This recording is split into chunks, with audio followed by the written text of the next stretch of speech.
Thank you, Louis. Gary's going to share for us. Thanks, Gary.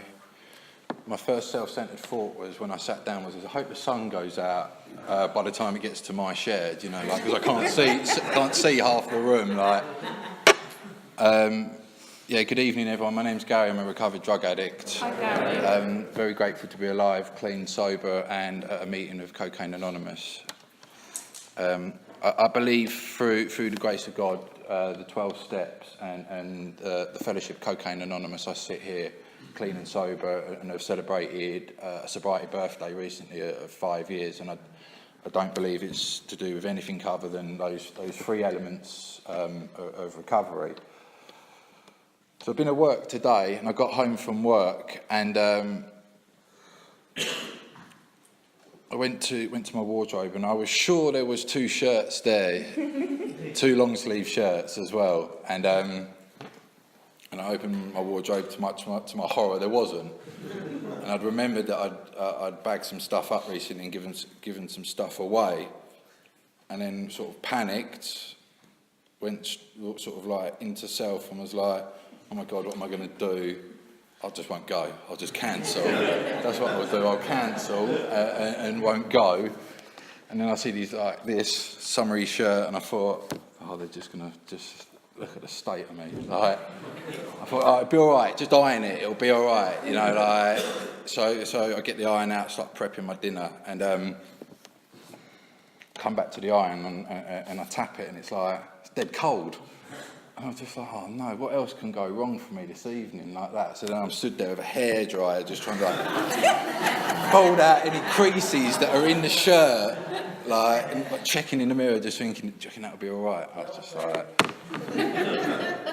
I just need to get to the meeting.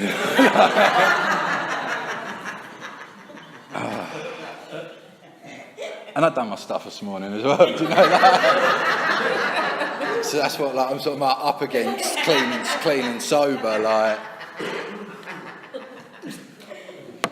things are going all right as well at the moment as well. So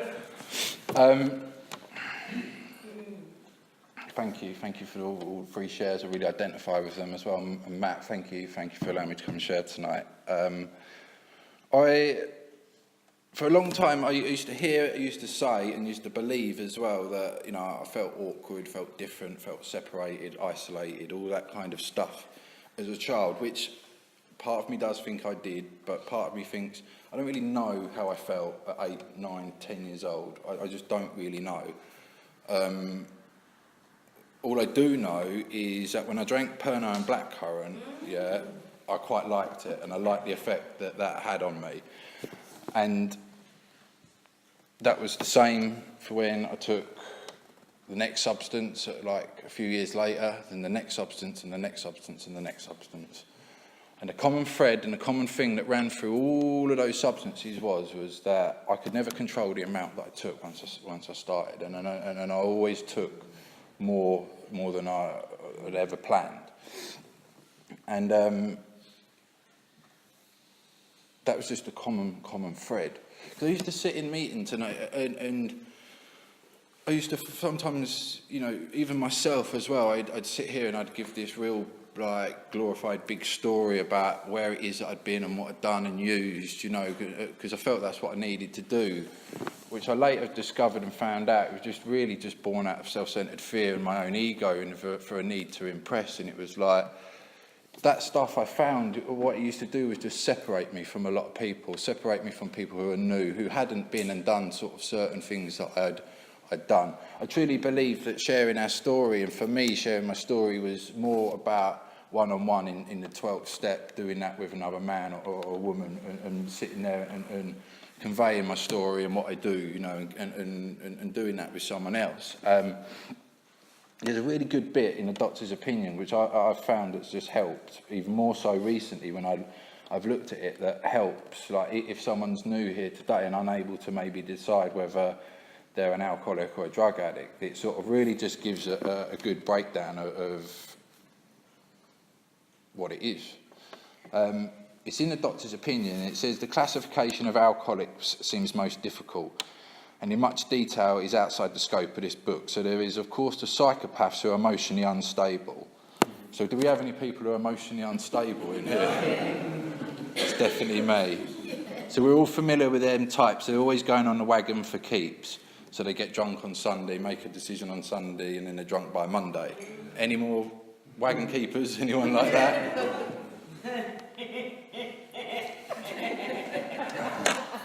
They're always over remorseful, make many resolutions, many never make a decision. Oh. Definitely.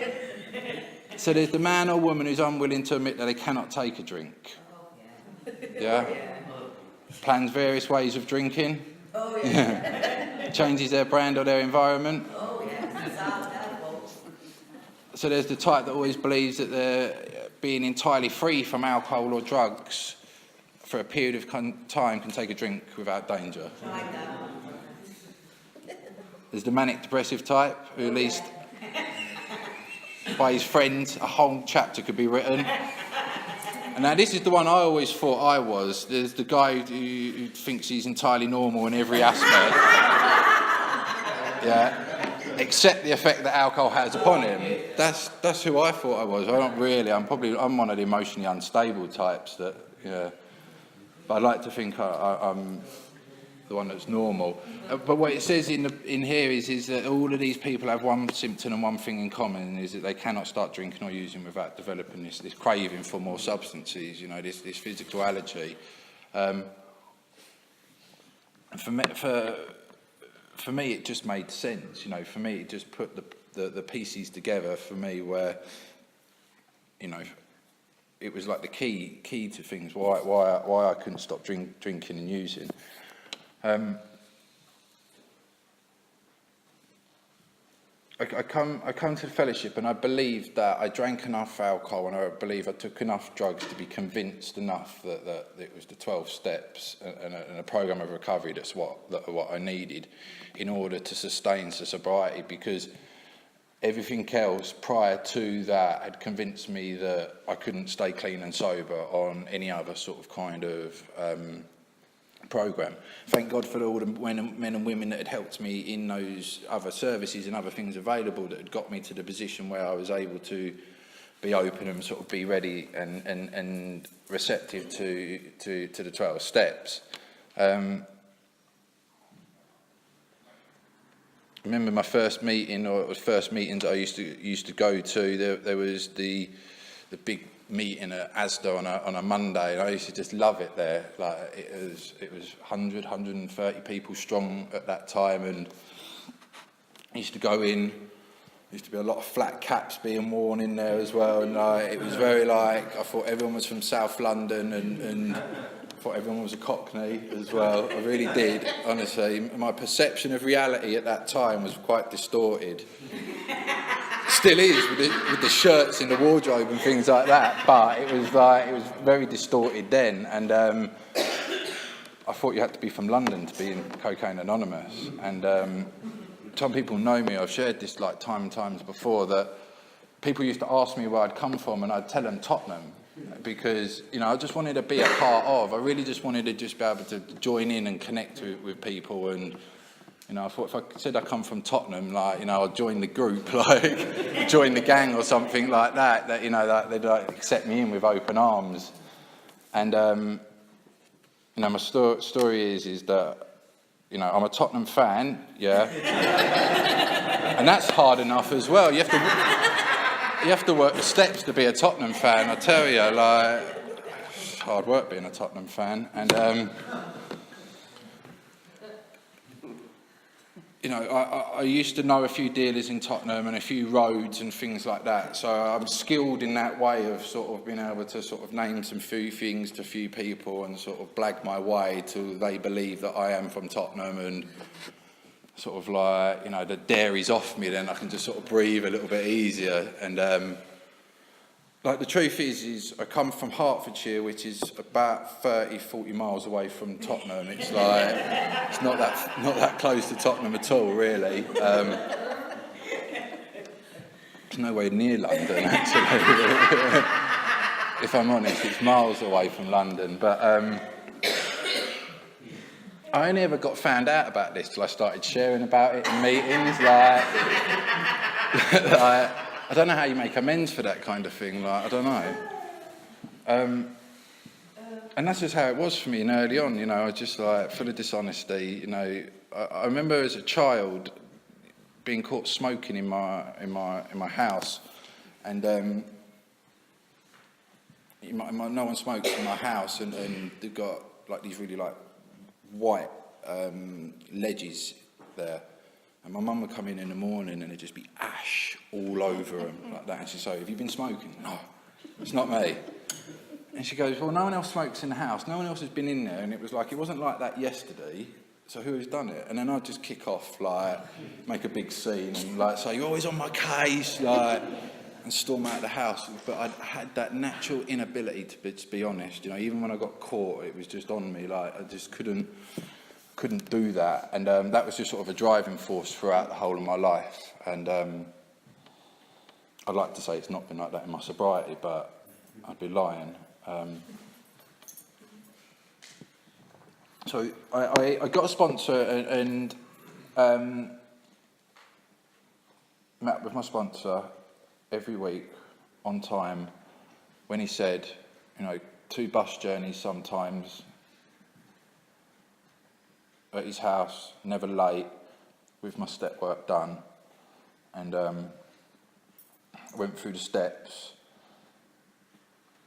wrote an inventory that when I look back at now, I just think,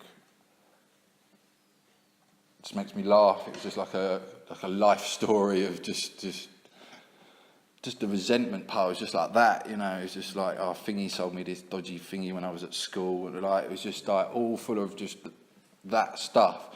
My sponsor at the time just said to me, "Take out the top 10 that have been burning you all your life, that have been driving you, and let's just talk about those." And we spent a lot of time discussing those, which made a lot of the other stuff irrelevant, but it was relevant that I wrote all that stuff down and shared that still with me. But he wanted to look at what was the driving forces, the real burning things that I've been unable to let go of, you know, deep-seated resentments over the years. And I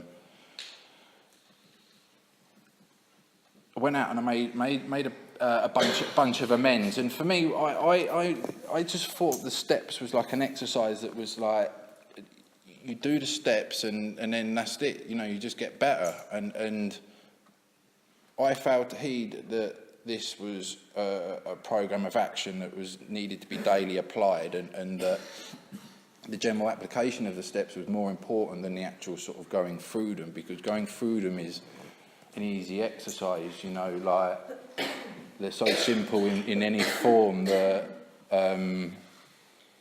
anyone can go through them. It was the application of them that I missed, and because of that, I fell short in a lot of areas. And I kind of ended up coming over to this, my home group, about 2 years clean.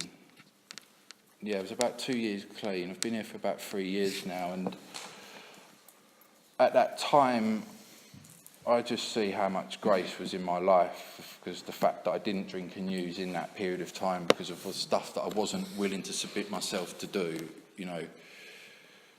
I had commitments, but they were just an existential thing for you to see me doing in the meetings, you know, and it just so like, you know, I'm seen doing what I'm doing, and I wasn't really sponsoring other people through the steps. I was no way doing a daily inventory and reflecting on my day, doing prayer, meditation, and advancing on a spiritual way of life. The step 9 amends list had gone in the drawer and it was just put away, and there was no more looking at that. That was sort of done with for the time being. So, you know, I wasn't really doing a lot, and I come over here and I got new sponsorship and had a re-look at the steps and got refired in a way that really was different and for a new experience. And for me, the stuff that I'd been unwilling to do was the down to the belief, I believe, of lacking in the first step. I truly believe that what my mistake was the surrender was to the fact that I can't drink and use drugs ever again. But that was a decision that was not mine anyhow. It had already been taken out of me, because I'd already lost the power of choice if I was going to drink and use again. And the surrender, what I needed was to surrender to the way of life, a spiritual way of life, and living this way of life, and really like applying and the steps, and that woke me up quite a lot, because it became a driving force to take me back through the steps. And I've been through the steps a few times, and I believe in the working and the reworking of the steps, and that for someone like me, over a period of time, like the further I get away from step one, the further I get away, and that I need to have current experiences with that as well, and the closer I am to that experience, the closer I believe that I am to my own truth. And in that period of time, I then just got really busy with the amends process, like I'd never did before, and I was able to then sort of go and sort of make some amends to my family. There'd been enough sort of breathing space between the addiction and them, for them to sort of be ready in that place. Because I had this really loving, nurturing family when I was growing up, and they were the kind of parents and family that just weren't going to disown me in my youth, no matter what I did to them, you know, like, and I did, you know, well, we know what we do to mothers and fathers and children and things like that in their youth, and they just wasn't prepared to sort of let go, and like, because of the result of that, they just got dragged all around through my addiction, and there was a lot of damage that got done. So when it comes to the amends process, it was really important that, you know, through good sponsorship and guidance, that we could sit down at a place and at a time when they were sort of ready. And you know, my mum was the type of person. You know, we sat down about 9 o'clock in the morning, and then like come up for air about 1 o'clock in the afternoon, and it was done. It was just a long thing. My dad's like old school British, you know, it's just like, he goes, I don't want to talk about it, son, it's done now, it's what you do in the future. Like, don't want to talk about feelings, like, you know, like, and that was cool, because that's how it was, you know, because that's how it's meant to be, you know, that's just, you know, he was just more pleased, my man, that what I was doing now, he just wanted to see me well, he just wanted to see his son recover, he just wanted to see his son happy and free, he didn't want to see his son in another prison cell or in the papers or, you know, whatever, all that kind of stuff. Didn't want all that. He was getting older, you know, he's like, didn't need all that kind of stuff going on in his life, you know. And so I've managed to do that, and, you know, the continuation of the amends process, sort of, I recently this year went back through the steps again with my sponsor. I got to do something that was really cool for me, was I got to do like a multiple fifth step. So I shared my fifth step with my sponsor, I shared it with Neil, and I shared it with another friend as well. I did it 3 times. It was just like for a real new experience. And since then, again, looking at some new amends, and have been in the amends process since then, and I regularly meet up with my sponsor once a month. We sit down, he gives me a couple of hours. In that couple of hours, we look at my life, what's going on. We spend an hour discussing, you know, my life, my family life, you know, what's going on in my relationships, what's going on in my job, you know, how's this going, how's that going, and then we spend an hour in step work, and then, you know, there's an expectation when I come back the next month that, you know, I've done what's been suggested, whatever amends or anything that's done, inventory, and that's just a continuous thing that we do every month. And you know, it's been sponsored in a way that we go through the steps, we go through the traditions, and we go through the concepts as well, and we look at all 36 spiritual principles, you know, unity, service, and recovery, and we apply all those as much as we can in every single area of our lives. And you know, if you're clean and sober and you're new and you hang around, the fruits of recovery will come. The likelihood is you will get a job, you will get a girlfriend, you probably will get somewhere to live, and you'll be able to go and educate yourself at a really good level, whatever it is that you want to do and achieve if you set yourself those goals. What's happened for me with all of that stuff, though, it's always been the stuff that's nearly killed me and nearly took me away, because